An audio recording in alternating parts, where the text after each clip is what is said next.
आत्महत्या मोठ्या प्रमाणात वाढलेल्या आहे. 1 जानेवारी ते 1 डिसेंबर 2024 या काळात विदर्भ मराठवाड्यात 2706 शेतकऱ्यांनी आत्महत्या केली. नाही, हे अधिकृत मी काल यापूर्वीच बोललेलो आहे की शेतकऱ्यांच्या आत्महत्येमध्ये महाराष्ट्र आता 1 नंबरवर गेला आहे. आणि यावरून आता स्पष्ट होत आहे की शेतकऱ्यांना कर्जमाफी करण्याची आवश्यकता आहे. कर्जाच्या खाईत शेतकरी बुडालेला आहे. त्याच्या शेतमालाला भाव मिळत नाही, हमी भाव तर दूरच राहिला आहे. सरकारचं धोरण हे शेतकऱ्यांना खड्ड्यात घालणार आहे. आणि अशामुळं आज शेतकऱ्यांच्या आत्महत्येमध्ये राज्यात प्रचंड मोठ्या प्रमाणात वाढ झाली. खरं तर हे राज्याला कसं भुषणावं आहे मला काही कळत नाही. आणि आम्ही सातत्यानं मागणी करतो आहोत की कोणत्याही परिस्थितीमध्ये शेतकऱ्याला कर्ज काढा, काय करायचं ते करा. नाहीतरी तुम्ही राज्याला कर्जाच्या खाईत लोटला आहे तर शेतकऱ्यांसाठी पुन्हा कर्जाच्या खाईत लोटा. पण शेतकऱ्याला तर वाचवा. शेतकऱ्यांचा बळी घेण्यासाठी तुमचं धोरण असेल तर सरकार म्हणून तुम्ही काही जबाबदार आहात की नाही, हा खरा प्रश्न येतो आहे. यासाठी स्पष्टपणे आमची मागणी आहे की आता शेतकऱ्यांच्या कर्जमाफीची वेळ आली आहे आणि शेतकऱ्यांची कर्जमाफी झाली पाहिजे, तरच या शेतकऱ्याला आपण वाचवू शकू. हो, अपात्र झाले असते तर पोटनिवडणूक लागली असती, पोटनिवडणूक लागली असते तर जनतेचा पैसा खर्च झाला असता आणि हा खर्च टाळण्यासाठी कोकाटेंना स्थगिती असं कोर्टाने स्वतः निरीक्षण. आता कोर्ट जर असं बोलायला लागला, खर्चाची चिंता म्हणजे उद्या खून करणारा जर त्याला एखाद्याने खून केला आणि त्याला सजा देतानाच म्हणेल काय कोर्ट की न्यायालयांची भूमिका काय असेल त्यावेळेस, की हीच भूमिका असेल का, असा आमचा प्रश्न आहे. म्हणजे कुठलाही गुन्हेगार असेल त्याला तो गुन्हा केला असेल, तो शिक्षेस पात्र असेल तर मग तो शिक्षा झाली पाहिजे.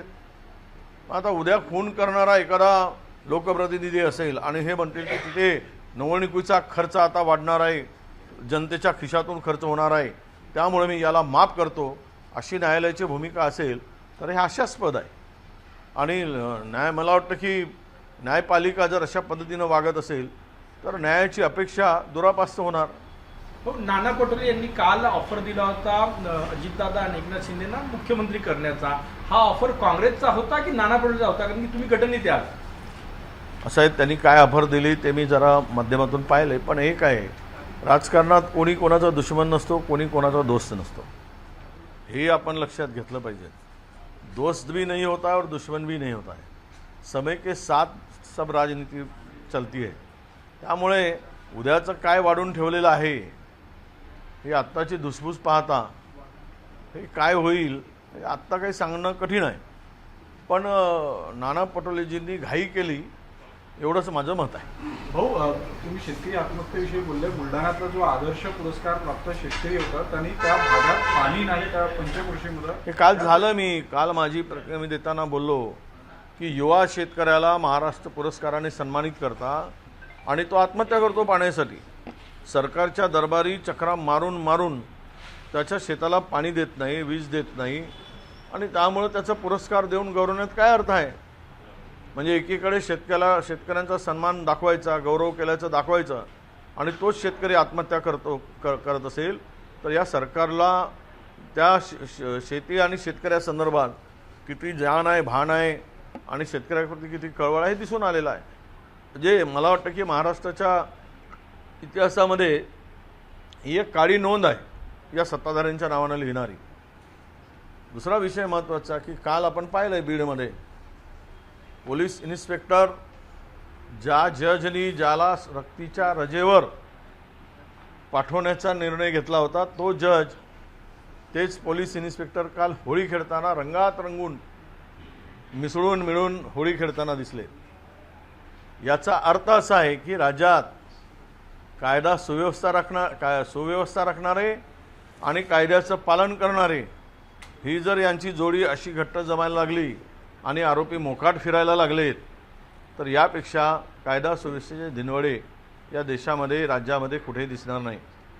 ज्या बीडच्या प्रकरणामध्ये धनंजय मुंडेच्या जो भाजीपाले नावाचा जो काही PI होता त्याला सक्तीवर रजेवर पाठवायचं काम त्यावेळी त्या जजनी केलं होतं आणि काल मात्र हे पोलीस जज वा न्यायव्यवस्था आणि न्यायपालिका अशी जर खुलेआमपणे आरोपीबरोबर होळी खेळत असतील तर यांचे संबंध काय याची तपासणी केली पाहिजे. हे प्रकरण खरं म्हणजे बीडच्या बाहेरच चालवलं गेलं पाहिजे अशा प्रकारचे प्रकरण होऊन बसलं आहे. तिथे जी काही आत्ता व्यवस्था उभी आहे सरकारची ती सर्वतः कुचकामी आहे. कुठेही न्याय देणारी व्यवस्था नाही असं आमचं प्रांजळ मत आहे, स्पष्ट मत आहे. त्यामुळे कालचा जो धिंगाणा आपण पाहिला महाराष्ट्राने तो इतका लज्जास्पद आणि कायदा सुव्यवस्थेला काळीमा फासणार आहे. नितेश राणेंनी जे हलाल मटण विकण्याबाबत बोलले होते त्याला आता राज्यभरातून ठाटिक समाजाकडून जो आहे तो विरोध केला जातोय. त्यांचं म्हणणं आहे की आम्ही झटका तो नितेश राणे हा संधीसाधू माणूस आहे. काय होतंय त्याला योगी व्हायचं आहे, जोगी व्हायचं आहे की पुढचं माहीत नाही.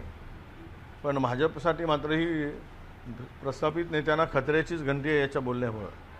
याचा अर्थ आहे की कसला आला तुम्ही भाजप काँग्रेसमध्ये होतात, जरा 2017चे त्यांचे व्हिडिओ पहा.